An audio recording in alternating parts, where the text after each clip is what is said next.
So guys good evening.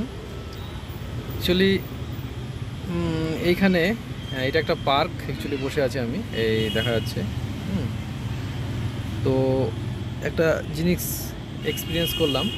এই যে পার্কের সাইডে একটা ছোট্ট হোটেল আছে ফুটপাতে আর কি।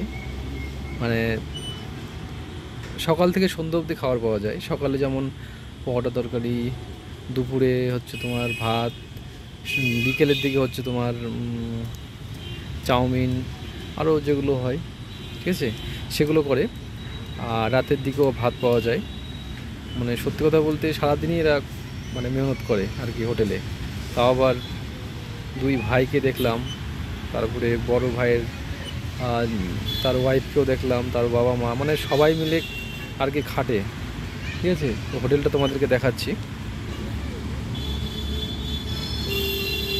এই যে হোটেল, এই যে এটা, এই যে ওই যে একটা ছেলে দেখছো, একটা ছেলেকে জিনিস রান্না করছে। হ্যাঁ, এখানে এই যে একটা বুড়া বয়স্ক লোক, হ্যাঁ এখানে, ঠিক আছে। ব্যাপারটা হচ্ছে যে মানুষ কতটা মেহনত মানে কষ্ট করে, সকাল ভোর থেকে সন্ধে মানে রাত্রি 10টা 11টা পর্যন্ত খাটে। এবার ভেবে দেখো মানে গরিব মানুষকে কতটা কষ্ট করে মানে টাকা ইনকাম করতে হয়।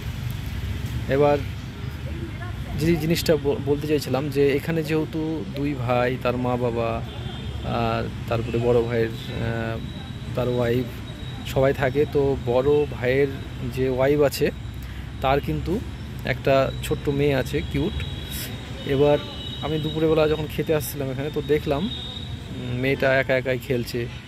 এবার যেহেতু ছোট বাচ্চা, ওই তো ওর তো একটা খেলার সাথী দরকার, একা একাই বোরিং হয়ে যায়। তো যারা খেতে আসে তাদের সঙ্গে একটু এরকি টেরকি করে, একটু খেলে বা নিজে নিজে খেলে। কিন্তু এখন একটা জিনিস লক্ষ্য করলাম যে একটা হয়তো হাই সোসাইটির একটা মহিলা তার বাচ্চাকে নিয়ে এসছে পার্কে। তো পার্কের মধ্যে বাচ্চাটাকে রেখেছে, আর তার মা করছে, হাঁটছে আর কি চারিদিকে। ঠিক আছে, দেখাচ্ছি তোমাদেরকে। তো হাঁটছে। এবার ওই যে হোটেলের বাচ্চাটা ছোট, যেটা বললাম যে কিউট একটা মেয়ে আছে, সে কিন্তু এই যে হাঁটছে পিছনে, আমার পিছনে দেখা যাচ্ছে।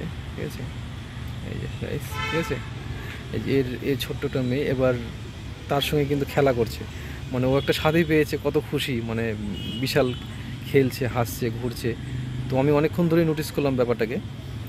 এবার জিনিসটা ভালো লাগলো খুব। অ্যাকচুয়ালি ছোটোবেলা কিন্তু সবারই একটু খেলতে ইচ্ছে করে।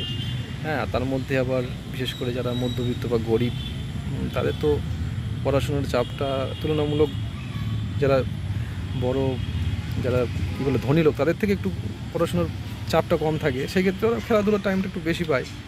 ঠিক আছে, আর ও যেহেতু সারাদিন এখানেই থাকে ওর মা, হ্যাঁ, এবার সারাদিন না থাকলেও প্রায় দিনের মোটামুটি বেশিক্ষণটাই থাকে, বাকিটা বাড়িতে যায়।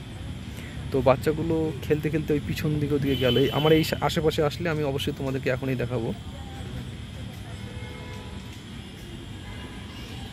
ও এখন গিয়েছে কোথায় বলো তো যে ওদের এই যে দোকানের ওখানে গিয়ে খেলছে। হ্যাঁ, এবার যেই মানে হাই সোসাইটির মহিলাটা অ্যাকচুয়ালি হোটেল ওদেরকে চেনে হয়তো, ঠিক আছে, ওই জন্য ওর সঙ্গে খেলছে, কিছু বলছে না।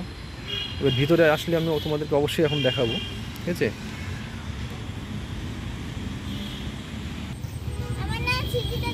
দাঁড়াও একটু দাঁড়াও। অন্ধকার আসছে কেন ক্যামেরাটা?